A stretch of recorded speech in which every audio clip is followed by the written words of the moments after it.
There's a moment, and I don't think most people ever notice it, when a person stops flinching. Not because the pain stops, not because they get stronger, but because somewhere deep inside, the body just gives up on hoping the next moment will be different from the last. I noticed it in her eyes on a Tuesday, or what passed for Tuesday aboard the Sovereign Cradle of Draconis Prime, a station so massive it had its own artificial weather systems, its own tidal patterns in the lower hydro rings, its own concept of morning that had nothing to do with any sun. The kind of place where you could live your entire life and never reach the outer hull. The kind of place where a person could disappear in plain sight. Her name was Mara Voss, and she was sweeping a corridor that was already clean. Let me back up. I need to tell you what this place was, what it felt like, because without that you won't understand any of what comes after. You won't understand why what happened to Mara matters, why it still keeps me up at night, even now, even after everything changed. The Sovereign Cradle was the seat of the Dragon Emperor's court. That's the simplest way to say it. In political terms, it was a mobile administrative nexus, a self-sustaining orbital megastructure that housed the bureaucratic and ceremonial heart of the Draconis Imperium, the oldest, largest, and by most measures, the most powerful civilizational coalition in this arm of the galaxy. The Draconis didn't conquer through war mostly. They absorbed. They accumulated. They made you want to join them, and then once you did, they made you forget you ever considered not joining.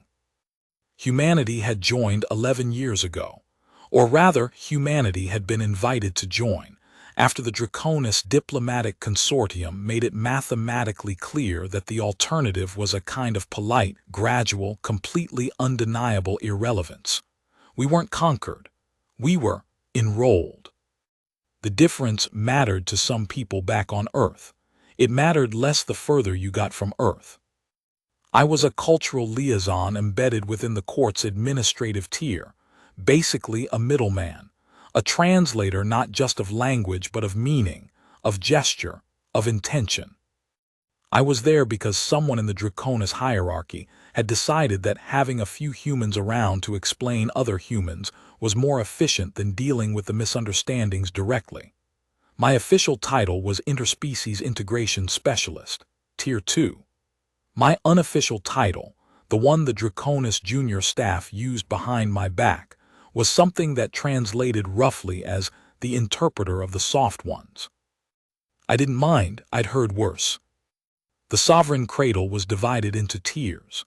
The upper tiers were where the Emperor's actual court operated, vast ceremonial chambers with ceilings high enough to accommodate the Dragon Lords in their full extended form, which was something you never quite got used to no matter how long you worked there. The middle tiers were administrative, educational, and commercial. The lower tiers, the ones with the recycled air and the slightly dimmer lighting and the narrow service corridors, were where the support staff lived and worked. Mara lived in the lower tiers. She was one of roughly 400 humans employed aboard the station in non-diplomatic capacities. Service staff. That was the polite term. Cleaners, kitchen workers, maintenance assistants, laundry processors. Positions that the Draconis considered beneath their administrative class but necessary for the station's smooth operation. Humans were cheap to employ, relatively speaking. We adapted quickly. We didn't require specialized atmosphere adjustments or gravity calibration. And we were, by most Draconis standards, remarkably uncomplaining. That last part was the one that should have worried someone. I first saw Myra 3 months before everything came apart. I was cutting through subcorridor 14G on my way back from a late briefing, a route I didn't usually take, but the main lift was down for maintenance, and I didn't feel like waiting. The corridor connected 2 service wings, lit by those long amber strips embedded in the ceiling that gave everything a slightly underwater quality. My footsteps echoed. The air tasted faintly of machine oil and recycled carbon. And there she was, pushing a magnetic sweep unit down the center of the corridor. The unit was a piece of equipment roughly the size of a shopping cart, with a flat base that glided a centimeter above the floor and emitted a soft hum as it collected microdebris and atmospheric particulate. Standard issue for lower-tier cleaning staff. She was guiding it with one hand, the other arm wrapped tight around her middle like she was holding something in. I almost didn't stop. Long day, long week, the kind of tired that lives in your back and your temples simultaneously. But something made me slow down. She was moving carefully, too carefully. Not the careful of someone paying attention to the job, the careful of someone managing pain. Each step was slightly deliberate. She favored her left side. And when she glanced up and saw me watching, her expression did something complicated. A flash of something I can only describe as anticipatory fear, followed almost instantly by a practiced blankness that settled over her face like a screen going dark. "Evening," I said. "Evening, sir." Her voice was neutral. British accent, maybe regional Midlands, flattened by years of not using it around people who cared where it came from. "Late shift?" Stupid question, obviously. "Yes, sir." I looked at her arm, still pressed against her ribs. I looked at her face. She was maybe 26, 27, with close-cropped dark hair and the kind of complexion that suggested she'd once spent time outdoors but hadn't for a while. Her station uniform, the gray and navy of lower-tier support staff, was pressed, but showed the particular worn quality of something washed too many times. "You all right?" I asked. She looked at me like no one had asked her that in a long time. "Fine," she said, "thank you." She moved the sweep unit forward and continued down the corridor, and I stood there another moment watching her go, and then I went home and told myself it was nothing, and almost believed it. I want to tell you about the court dynamics, because they matter. The sovereign cradle had a visible hierarchy and an invisible one, and they didn't always line up. Officially, the station was governed by the Emperor's Administrative Council, headed by a series of dragon lords of varying rank and specialization. These were beings of genuine consequence, ancient, intelligent, politically sophisticated in ways that made human geopolitics look like a school play. The Emperor himself rarely appeared in day-to-day governance. He was a presence more than a person, a gravitational center that everything else orbited. Below the dragon lords were the Draconis nobility, a vast class of lower-ranked beings who had either native Draconis heritage or had achieved elevated status through merit or alliance. These were the people who staffed the administrative tier, who ran the committees and oversight boards and cultural programs. They were the ones I spent most of my working hours around. Some of them were excellent. Some of them were not. And then there were the others. Below the Draconis administrative class, but above the human service staff, sat a category of beings that the Draconis called the Veth, loosely translated, something like auxiliary species, or secondary citizenship class. Beings who had joined the Imperium not quite as full partners but not as subjects either. They occupied a strange middle position, with more rights than the service staff but less institutional protection than the Draconis proper. There were a dozen species represented in this category aboard the sovereign cradle, most of them kept to themselves. The ones who didn't keep to themselves were the Kreth. I don't know how to make the Kreth make sense if you haven't encountered them.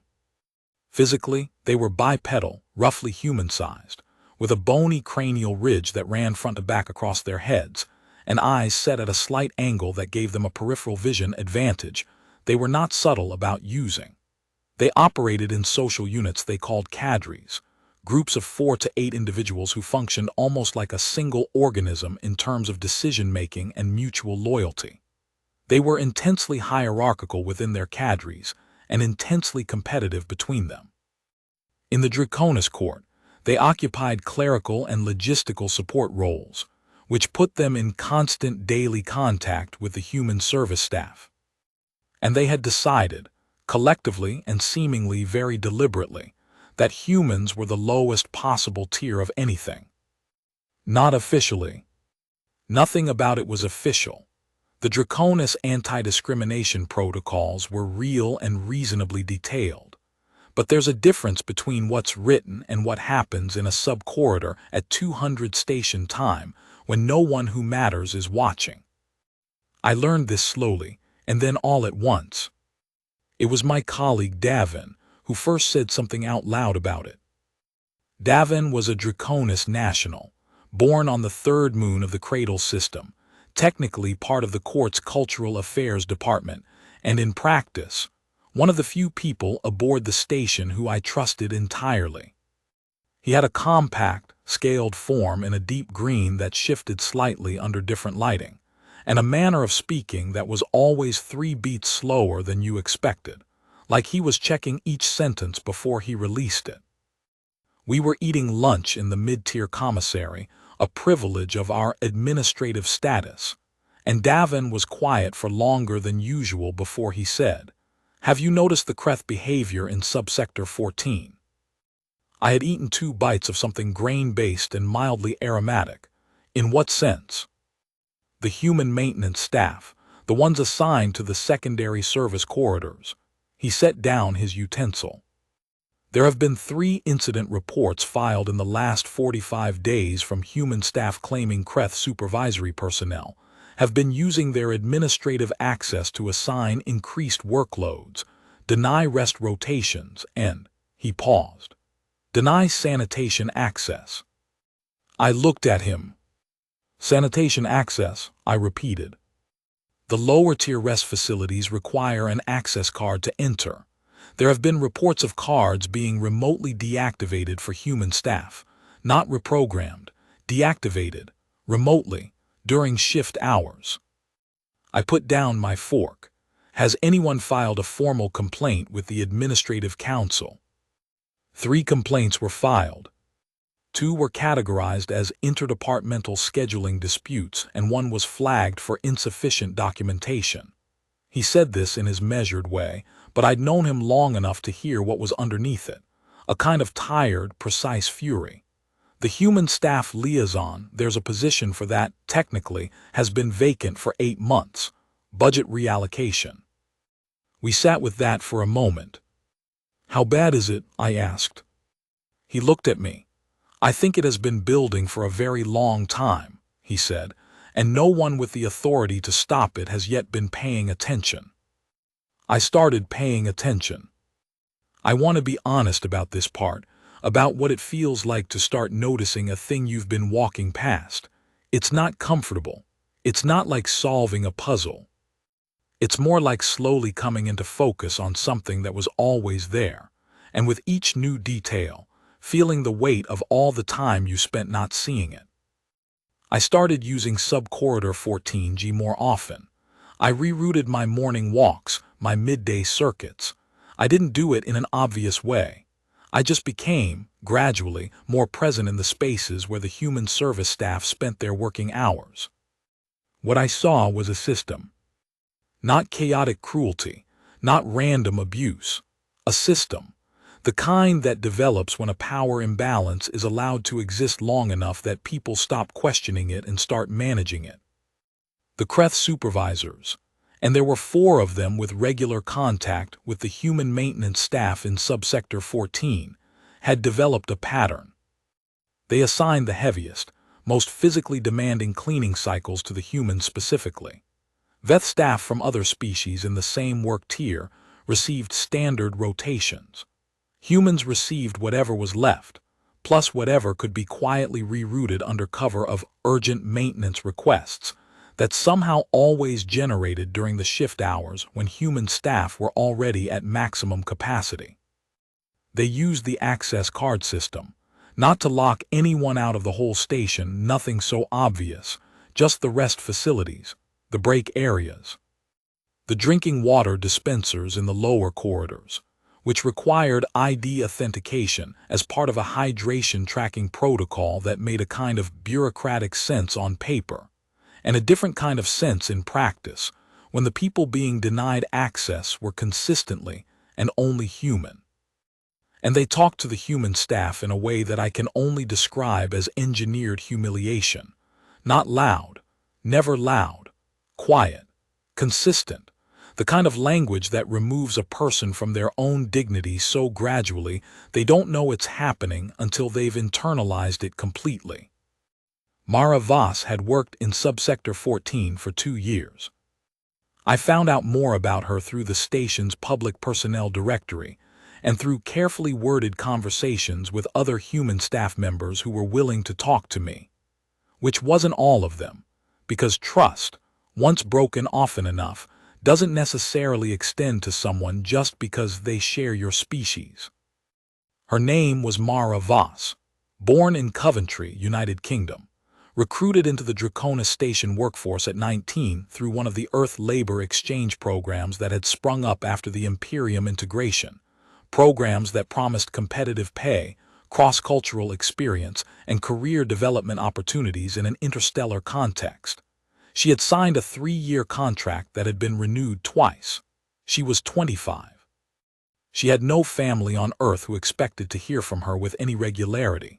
Her station communication logs, which I was not supposed to have access to, and which I obtained through Davin through channels I am not going to detail here, showed outgoing personal messages at a rate of roughly 1 every 6 weeks.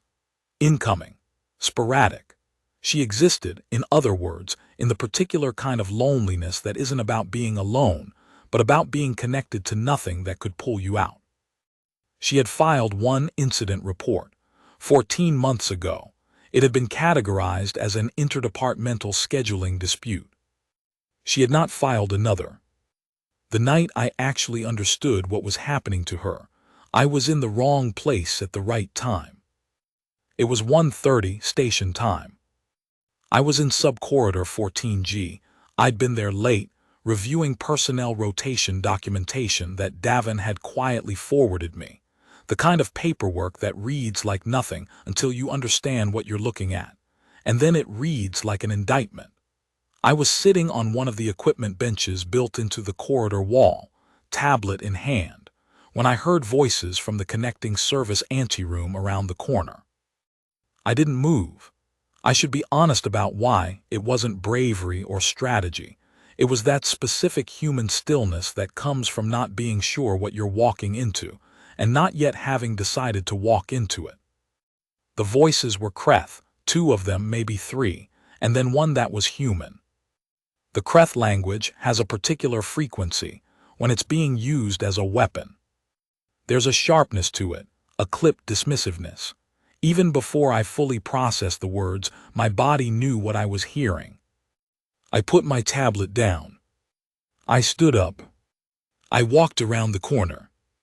There were 3 of them, 3 Kreth supervisors Veth rank, wearing the pale gray administrative bands on their uniforms that marked their status above the service tier. One of them I recognized, a Kreth named Sether, who I'd seen in passing dozens of times in the sector's logistical corridors, and who had always carried himself with the slightly too straight posture of a person who spends a lot of time making sure other people know their place. And there was Mara. She was standing with her back against the corridor wall, holding a cleaning tool in both hands, not raised, not defensively, just clutched like something to hold onto. She was wearing her station uniform, but the collar was wrong, and it took me a second to understand why, and then I understood. It had been grabbed. Recently. The fabric on the left side was pulled and slightly stretched. She was looking at the floor. Sether was saying something in low, precise Kreth, something about quota insufficiency, about repeated incompetence, about the particular uselessness of certain categories of labor. The words were clipped and efficient, designed to do a specific thing. His 2 companions stood slightly behind him in that particular Kreth cadre formation that communicated solidarity and participation without explicit action. Mara didn't look up. She said in a voice completely empty of inflection, "I understand. I'll have the sector log corrected by end of shift." And Sether laughed, not loudly, a small dismissive sound that was somehow worse for being small. I stepped fully into the doorway. "Good evening," I said. 3 sets of angular Kreth eyes turned to me simultaneously. Mara looked up, and in her eyes I saw the thing I mentioned at the beginning, That specific absence that takes up residence in a person who has stopped flinching. Sether recovered quickly. Integration specialist, neutral tone. Slightly elevated eyebrows in Kreth body language. That was the equivalent of a polite but firm challenge. What are you doing here? This space is not yours. Late shift, I said. I was reviewing sector rotation logs actually. Interesting reading. I looked at Mara, then back at him. Is there an issue with this staff member's performance log? A pause, a routine supervisory discussion. At 1:30. Another pause. Maintenance cycles don't follow administrative hours. No, I agreed. I kept my voice entirely calm. They don't, Ms. Voss, are you all right?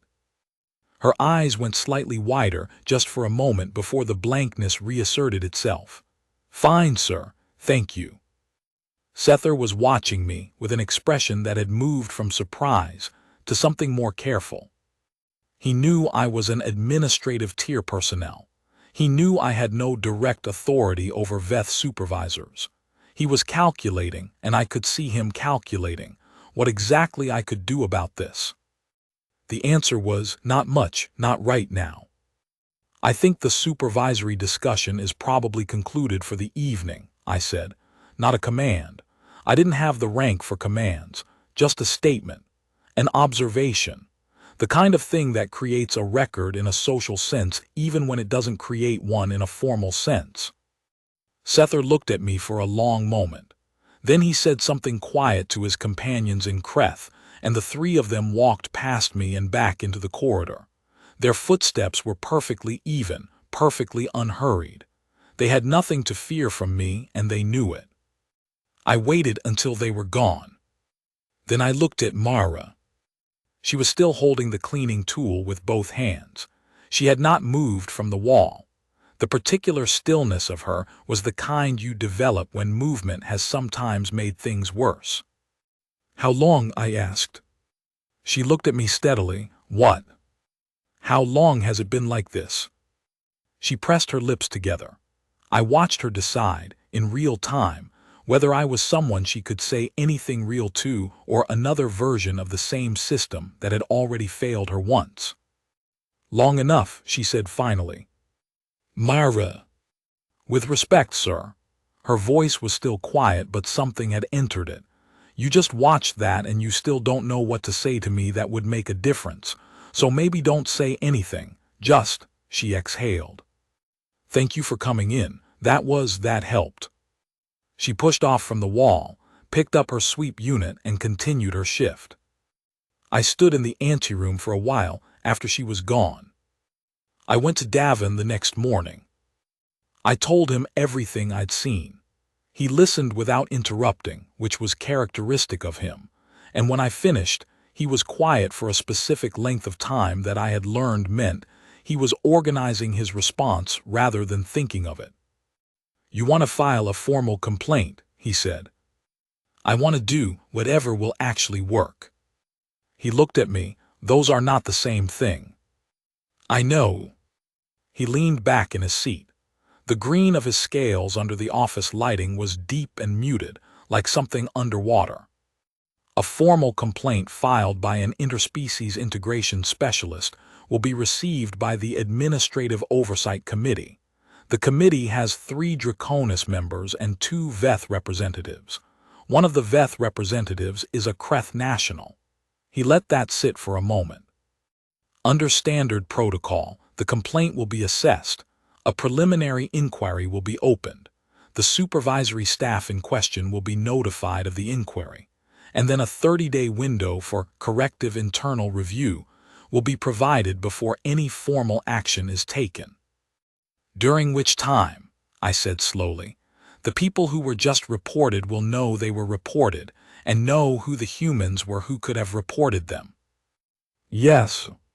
So the formal process actively endangers the people it's supposed to protect. Davin said nothing, which was its own answer. Then what? I asked. What actually works? He was quiet again. Then, there is one avenue that bypasses the committee entirely. That exceeds committee authority entirely. He paused. Direct imperial attention. I looked at him, the emperor. He does not typically involve himself in sub-tier labor disputes. It would be, he considered his words, irregular.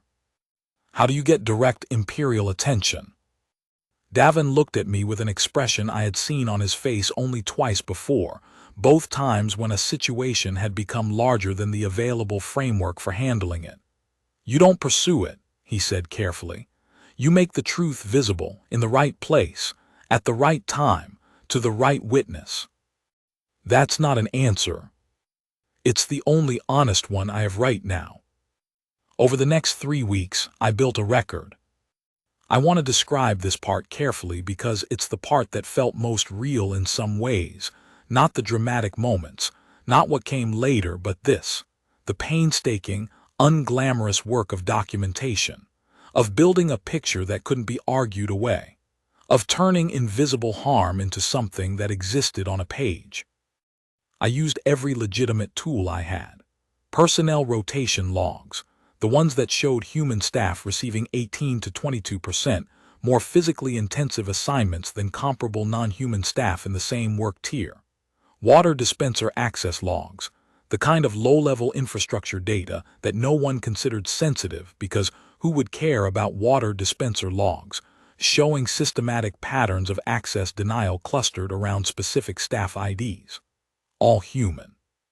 Incident report histories, showing not just the complaints that had been filed, but the ones that had been misfiled or miscategorized, or simply lost in the bureaucratic gap between received and reviewed. Station medical logs for human service staff were technically under privacy protection, but aggregate data was available through the Administrative Health Reporting System, and the aggregate data showed something striking. The human staff in subsector 14 reported musculoskeletal injuries at a rate roughly 2.5 times higher than the station average for equivalent physical labor classifications. The reports had been generated. The data had been sitting in a quarterly health summary. No one had flagged the pattern. And then there were the recordings. The Sovereign Cradle had an extensive sensor network, security, environmental monitoring, atmospheric maintenance. These sensors recorded audio and visual data continuously in all public and semi-public spaces, including service corridors. The recordings were archived but not routinely reviewed. They existed as a reference system, to be pulled only in the case of a formal security incident. I filed a backdated security review request. I cited an ongoing investigation into potential workplace protocol violations and listed myself as the investigating officer, which I technically had the administrative clearance to do. The clearance wasn't really designed for this purpose, but it wasn't explicitly prohibited either. I reviewed 43 days of sub-corridor 14G recordings. What I found was methodical and sickening in its methodology. I found Sether, recorded 12 separate times, addressing human staff in the service corridors in a manner that I could now, with the full documentation behind me, categorize under at least 4 distinct sections of the Draconis Imperium's workplace conduct protocols. I found the other Kreth supervisors, 2 of them named Vreth and Kalat, engaging in similar conduct across the surrounding sub-corridors. I found specific incidents of physical contact that had not been reported. A shove, never hard enough to be unambiguous, always positioned at the edge of plausible deniability. A tool taken and then returned slightly damaged, the damage described to the staff member as their own fault. I found Mara in the recordings 14 times, 14 distinct encounters.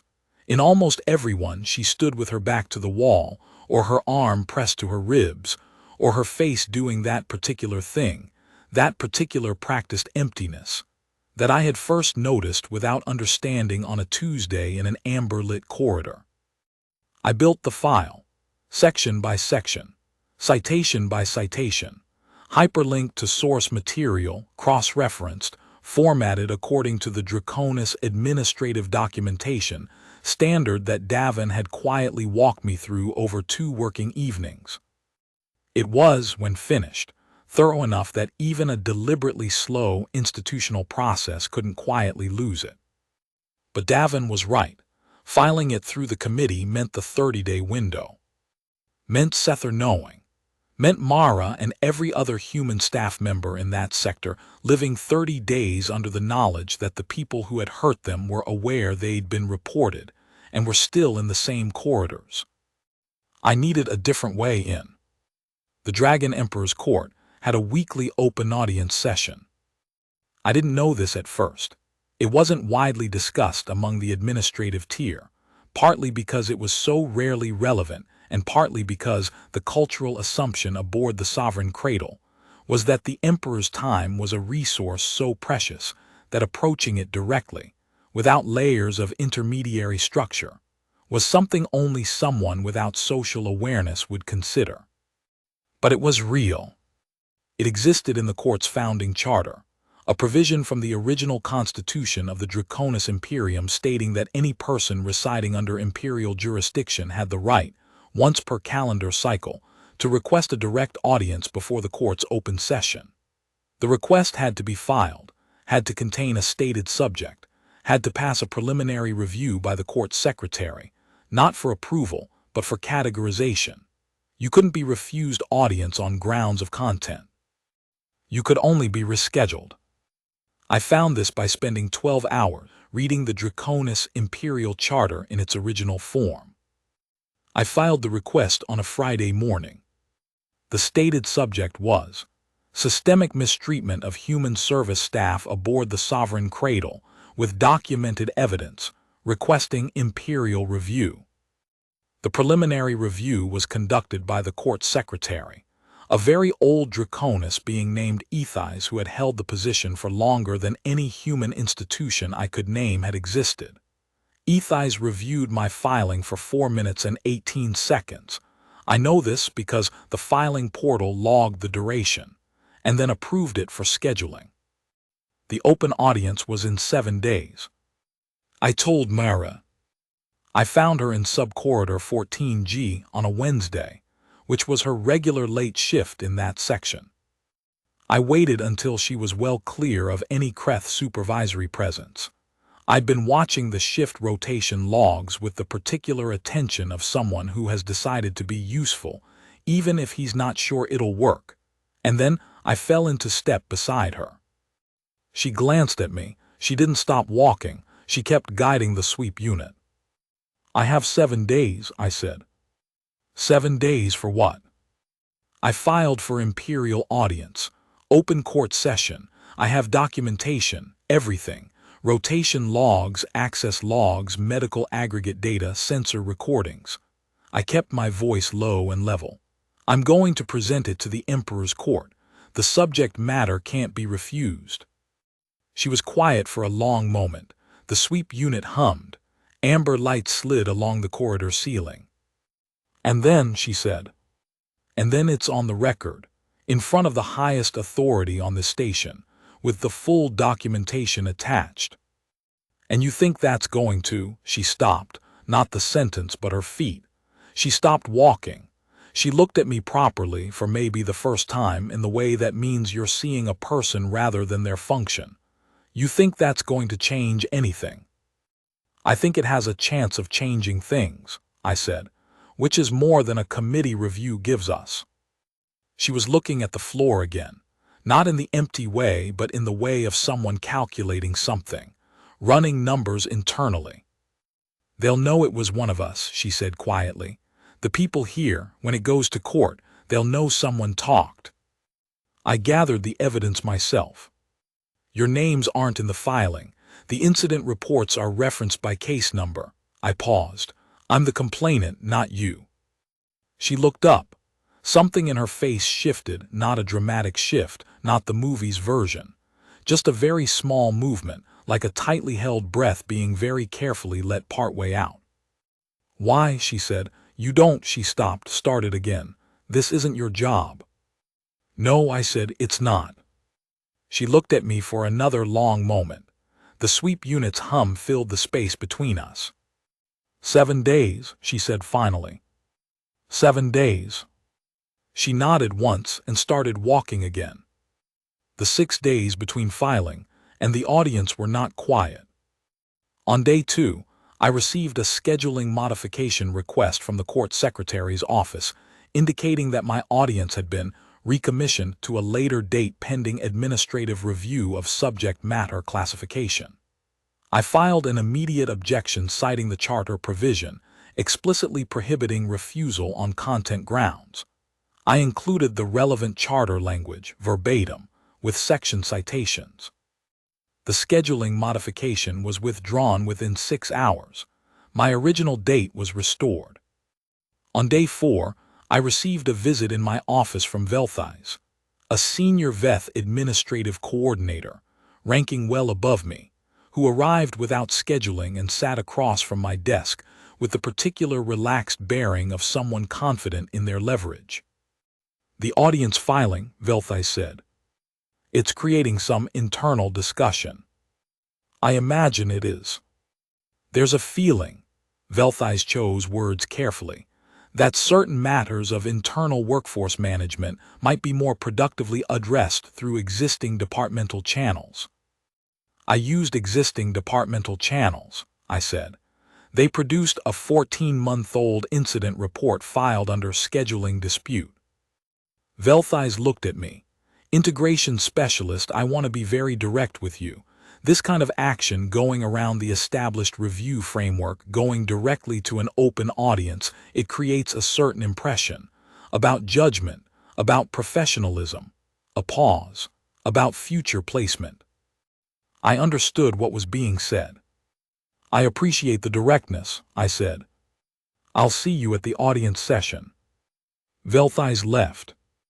On day 5, Davin came to my office, sat down, and without preamble said, "3 of the humans in subsector 14 have been transferred to extended overnight maintenance cycles, starting immediately." I closed my eyes for a moment. Retaliation. The official reason given is optimized service scheduling. There's no clear protocol violation in the transfer orders as written. Is Mara one of them? Yes. I thought about her standing against that wall, about the thing in her eyes. "How many days until the audience?" I said. 2. "Okay," I said. "I need to tell you about the court. Because when you read about the Dragon Emperor's open audience in formal documentation, it sounds like a procedure, a mechanism, a bureaucratic formality. That's not what it is. That's not what it felt like. The audience chamber was in the upper tier of the Sovereign Cradle, in the section of the station where the architecture shifted completely. No more amber light strips, no more recycled air that tasted of machinery, no more narrow service corridors. Up here, everything opened up.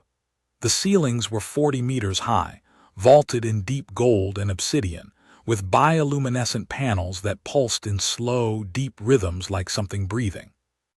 The floor was a single continuous piece of dark stone, actual stone, quarried from the Draconis prime surface and brought here, with all that implied about the logistics and priorities of the Draconis civilization. The court was arranged in a half-circle. Elevated tiers on either side for court officials, diplomatic observers, administrative leadership. And at the center, at the far end of the chamber, the emperor's position, not quite a throne, more of an open dais, a raised platform of the same dark stone, with no ornamentation whatsoever. The Draconis didn't signify power through decoration. They signified it through presence. I had been in this chamber exactly once before, for an integration ceremony when I first arrived on the station. I remembered the scale. I didn't remember quite how it felt to stand in it alone. I was not supposed to bring anyone. The audience protocol specified the petitioning party only. I had my documentation on a formal data court presentation slate, a specific device format required for evidence submission in imperial court. I stood in the center of the chamber floor, which was a long walk from the entry doors, and waited. The chamber filled slowly, court officials filing into their positions, senior administrative staff, diplomatic observers from the various Veth member species. I recognized faces in the assembled tiers. Velthais was there, expression carefully composed. I saw Sether, and this surprised me, until I realized it shouldn't, because Sether was senior Veth supervisory staff and this was an open administrative hearing, and of course he would be present. Of course they would all be present. He looked at me from the elevated tier, with an expression of supreme, settled confidence. I looked away. The chamber settled into a particular quality of silence. Not the silence of absence, but the silence of presence, the kind that is weight. I stood in it and breathed, slowly, and tried to remember what I had prepared to say. And then the Dragon Emperor came in. There is no good way to describe the Dragon Emperor that doesn't sound like hyperbole. That's not because I want to be dramatic. It's because the human aesthetic vocabulary for this kind of thing was mostly built by writers who had never seen it. He did not arrive through the main doors. He arrived through an aperture in the chamber's rear wall that opened without sound, and he moved through it and onto the dais in a continuous motion that covered 40 meters in something between walking and something else entirely. His form in this space, his full form undiminished, was perhaps 12 meters, the scales along his back and shoulders in deep variations of charcoal and ember red, with specific sections that caught the bioluminescent light and returned it differently, changed. His face, and I use the word carefully, because it was a face in the way a mountain range is a face, recognizable but operating at a scale that reset your intuitions, was still and attentive. He took his position on the dais. He looked at the chamber. Then he looked at me. And I will tell you something I have never said out loud to anyone since. In the moment when the Dragon Emperor looked directly at me, I understood, viscerally and without any intellectual scaffolding, why this civilization had been building things and holding things together for longer than humans had been writing things down. There was an intelligence in his regard that wasn't about brightness or speed, but about depth. The kind that comes from having paid attention to many things for a very long time. He spoke. His voice through the chamber's translation system arrived in my hearing as a low, resonant English, each word perfectly weighted. You have filed for open audience under Charter Provision 17. The court recognizes your right of direct petition. State your subject. I took a breath. I am Elias Marsh, Interspecies Integration Specialist, Tier 2, assigned to this station's Cultural Affairs Division. I am here to report systemic mistreatment of human service staff aboard the Sovereign Cradle, conducted by supervisory personnel within Subsector 14, sustained over a period of no less than 2 years, and documented by evidence I am prepared to submit to the court. The chamber was very quiet. I submitted the data court slate. What followed was not a scene from a drama. I want to be honest about this too. The Emperor received the slate. A court official moved it to the formal review system. And then the Emperor looked at the documentation, really looked at it, which I had not expected, which I had assumed would be delegated to some review process. And for the next 26 minutes, the chamber was silent except for the occasional soft sound of evidence frames advancing on the presentation system. 26 minutes. During those 26 minutes, I stood in the center of the chamber floor and Sether stood in the elevated tier above and to my left, and I was very carefully not looking at him.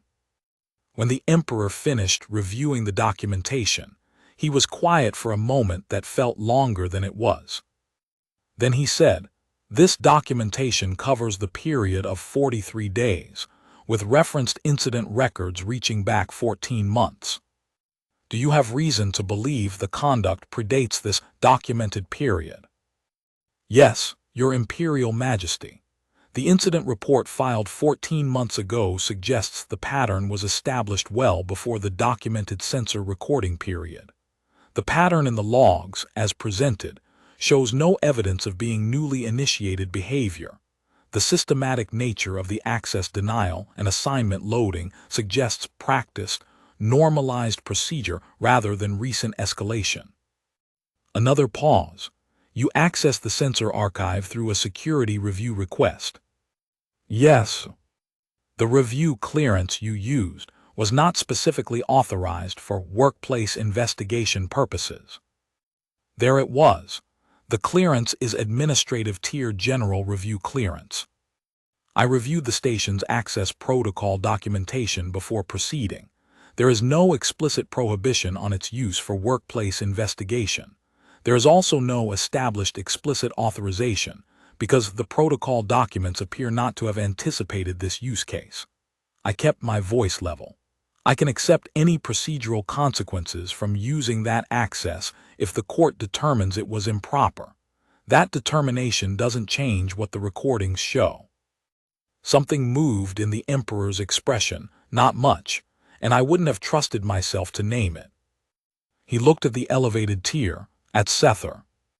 "Supervisory Officer Sether," he said, and his voice in that moment carried a specific quality that I am going to describe as the absolute absence of anything tentative. "You are present." Sether stood. "Yes, Your Imperial Majesty." The recordings submitted include 12 instances of recorded conduct by yourself, and 11 combined instances involving officers Vreth and Kalat in the service corridors of Subsector 14. The conduct documented includes workplace address in violation of Protocol 7 of the Draconis Employment Standards, physical contact in violation of Protocol 11, and systematic manipulation of infrastructure access systems in a manner that constitutes directed deprivation under Protocol 15. Sether's expression had moved from confident to very carefully blank. "Your Imperial Majesty, the recordings represent." "I have reviewed them," the Emperor said. Silence. "Do you dispute their content?" A very long pause. "No, Your Imperial Majesty." I'm going to skip some of what happened next. Not because it wasn't important, it was, but because the formal procedural part of what followed was exactly what formal procedural things are: detailed, specific, careful, and not the part you carry with you. What the Emperor directed was immediate. Sether, Vreth, and Kalat were suspended from supervisory duties pending a full review that would operate under direct imperial oversight, which meant it would not be routed through the Administrative Oversight Committee, would not include the 30-day corrective window, and would not be subject to the Veth representative involvement that had shaped the previous complaint handling. The human staff liaison position, vacant for 8 months, was ordered immediately filled, with a deadline of 72 hours, and the court record explicitly noted the vacancy as a contributing systemic failure. The access restriction pattern was referred for full infrastructure audit, to be conducted by a court-appointed review team with no subsector 14 departmental involvement. And the Emperor said something else. He said it at the end of the formal orders, after the court secretary had recorded everything, in the same tone that he'd used for all of it, which made it land harder somehow. He said, "The conduct documented in this case was sustained over a significant period. It was documented. It was reported. It was not addressed. This court takes note that the failure to address it was not accidental. It reflects a pattern of institutional weight being applied against the complaints of those with least access to remedy. The Draconis Imperium's commitment to jurisdictional protection of all species under its charter is not conditional on the status of the protected party. This station's administrative structure will be reviewed to determine where equivalent failures exist across all service tier populations. Those findings will be reported directly to this court." The chamber was very quiet for a moment after he said it. Then the session was formally closed. I walked out of the audience chamber and down the long corridor toward the lift, and when the lift arrived, I stepped into it and leaned against the back wall and stood there for a while without pressing any floor button. I thought about the 26 minutes he had spent reading the documentation. 12 meters of one of the most powerful beings in this arm of the galaxy, sitting in silence, reading water dispenser access logs and shift rotation spreadsheets. It shouldn't have been the part that got to me. It was exactly the part that got to me. I pressed the button for the lower tiers. I found Mara coming off the end of her overnight maintenance cycle, the extended one they'd moved her to, the one that ended at 600 station time in a narrow junction corridor off Subsector 14's southern ring. She was walking slowly, and there were the particular shadows under her eyes that come from shifts that go too long on too little. She saw me. She stopped. "Well," she said. "The supervisors have been suspended," I said. "Full review under direct imperial oversight. Liaison position is being filled in 72 hours. There's going to be a station-wide audit of service tier treatment across all species." She looked at me. Something in her face was doing several things at once, and I didn't try to read all of them because they weren't mine to read. She pressed her lips together, looked at the corridor ceiling, looked back at me. "He actually read it," she said. Not a question. She'd understood something about it without my saying. "He spent 26 minutes on it." She breathed out slowly. Not a sigh, something more specific. The breath you breathe when something you stopped expecting finally arrives. She said 26 minutes. "Yes." She nodded very slowly. And then, for the first time in all the weeks I had known her in these amber corridors, the practiced blankness was completely gone from her face. What was underneath it was complicated and quiet, and not something she was going to name out loud. But it was there, and it was real, and it was hers. "Thank you," she said, simple, direct, no performance in it. "The file did the work," I said. She shook her head just slightly. "You saw me," she said. 3 months ago, Tuesday, a random corridor. You saw me and then you kept seeing me." She paused. "That's not the file." I didn't say anything. She gathered herself, not like someone who needed to reassemble, but like someone who had been very tired for a very long time, and had just become aware that they might eventually be allowed to rest. "I'm going to sleep," she said. "Good idea," I said. She walked past me toward the residential section, and I watched her go. And then I stood alone in the corridor with the amber light overhead and the hum of the sweep units in the distance. And I thought about all the people who had walked through these corridors for 2 years and been made invisible in them. And I thought about a dragon emperor spending 26 minutes reading about water dispensers. There's a line I keep coming back to. I've thought about why this story matters, really matters, in the way that means something beyond the specifics of what happened on one station to one girl in one service corridor. And I keep arriving at the same place. The thing that protected Mara Voss was not a policy. Policies existed, protocols existed, channels existed. The thing that protected Mara Voss was someone paying attention, and then finding a path to someone else with the power to act, who was also willing to pay attention. That sounds simple. It's the hardest thing there is. Because the architecture of invisible harm, the thing that allows systematic cruelty to sustain itself across years in a space full of intelligent beings who would, individually, describe themselves as decent, is not dramatic. It's not conspiracy. It's the ordinary human or creth or any species tendency to root our attention away from what is uncomfortable to witness, away from the people whose discomfort will cost us something to engage with. The Dragon Emperor, an ancient being who governed a civilizational coalition, who had 1,000 concerns of vaster political consequence, spent 26 minutes reading water dispenser logs because a person standing in his court asked him to. I don't know what that says about the emperor. I know what it says about asking. I still work on the sovereign cradle. The audit took 4 months and produced recommendations that are still being implemented. The human staff liaison position is now occupied by a woman named Chidra who has a background in interspecies labor law and a manner of engagement that makes me glad she's in that role instead of me. 3 of the Creth supervisors ultimately received formal censure, and were reassigned off-station. The access restriction pattern turned out to be operating, in milder forms, in two other service sectors on the station, one involving a Felani maintenance crew, one involving low-status Veth kitchen workers. Those situations are also under review. Mara Voss transferred to a mid-tier administrative support role 6 weeks after the hearing. She's still on the station. I see her occasionally in the commissary. She has a different way of walking now, still quiet, still economical, still the particular movement of someone who learned to take up as little space as possible. But she looks up when she hears her name.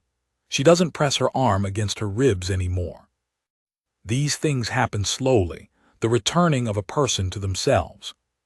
That's something I understand better now than I did before all of this started. I was telling this to Davin over lunch, a few months after the hearing, and I got to the part about what the emperor had said at the end, the part about jurisdictional protection being unconditional, and Davin was quiet for a while, and then he said, "Do you know what the oldest provision in the imperial charter is?" I said I didn't. It predates the current governmental structure by approximately 300 years. It's Charter Provision 1. He picked up his utensil. It says, "A civilization's character is visible in what it allows to be done to those with no voice to prevent it." I thought about that. "He read the water dispenser logs," I said. "Yes," Davin said. 300-year-old provision. "Yes." We ate in silence for a moment. "Charter Provision 1, I said. "Provision 1, he confirmed. "And maybe that's what it comes down to. Maybe that's the whole of it, really. Not the hearing, not the suspension, not even the audit. Just that. The oldest law of an ancient civilization, still legible in the choice of one emperor to read what a junior human official put in front of him. The character of a civilization, visible in what it allows to be done to those with no voice. They had a voice, in the end. It just needed someone to carry it to the right room.